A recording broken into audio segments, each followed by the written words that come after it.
চশমা museum, a house of world class, জলট্যাক মোড়, বহরমপুর মডার্ন হোটেলের সামনে। দুই পায়ে হাঁটতে পারে না ঠিকই, কিন্তু বন্ধুদের কোলে চড়ে মাধ্যমিক পরীক্ষা দিতে আসলো শারীরিক বিশেষভাবে সক্ষম আমিনুল শেখ।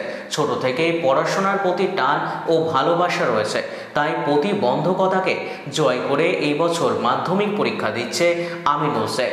মুর্শিদাবাদ জেলার হরিহরপাড়া এলাকায় তার বাড়ি। হরিহরপাড়া উচ্চ বিদ্যালয়ের ছাত্র সে।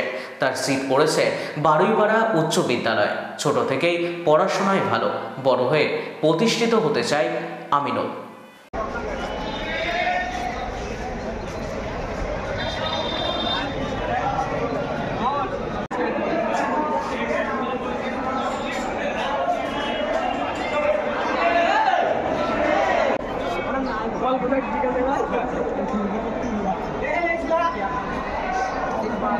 Aminul Sheikh, Hariharpara high school.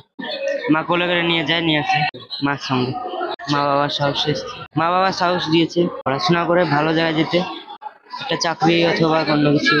মোট পরীক্ষার্থী 302 জন, তার মধ্যে রেগুলার পরীক্ষার্থী আছে 283 জন, আর 19 জন আছে সিসি বা স্পেশাল ক্যাটাগরি, যারা গতবারে ব্যাক পেয়েছিল। তো তার মধ্যে একজন পরীক্ষার্থী আছে, সে শারীরিকভাবে বিশেষভাবে সক্ষম।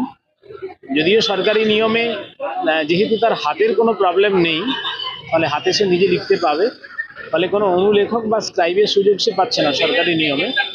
এমনিতেই প্রত্যেক বছর পরীক্ষার হলে আমাদের স্কুলে সে নিজেই পরীক্ষা দিয়ে এসেছে।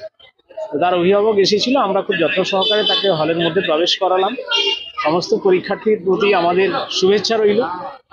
আসলে জীবনের বড় পরীক্ষা, তো প্রথমে বাইরের সেন্টারে এসে পরীক্ষা দিতে গিয়ে একটু হয়তো নার্ভাসনেস তারা ফিল করে, কিন্তু এখনকার যে বিদ্যালয়ের সেন্টারগুলো যেগুলো হয়েছে, আমাদের ছেলেমেয়েরা বাড়িপাড়া উচ্চ বিদ্যালয়ে পরীক্ষা দিতে এসেছে, তাদের যে ভেতরকার যে পরিবেশ সেটা একেবারেই ছাত্রবান্ধব। ফলে ছেলে মেয়েদের আশা করছি কোনো দিক থেকে সমস্যা না হওয়ারই কথা। মাস্টারমশাইরা রয়েছেন, তারা প্রথম দিন কে কোথায় বসবে খুব যত্ন সহকারে তাদেরকে দেখিয়ে দিয়ে সেখানে বসিয়ে দেওয়ার ব্যবস্থা করছেন। প্রত্যেকের জন্য শুভেচ্ছা রইল।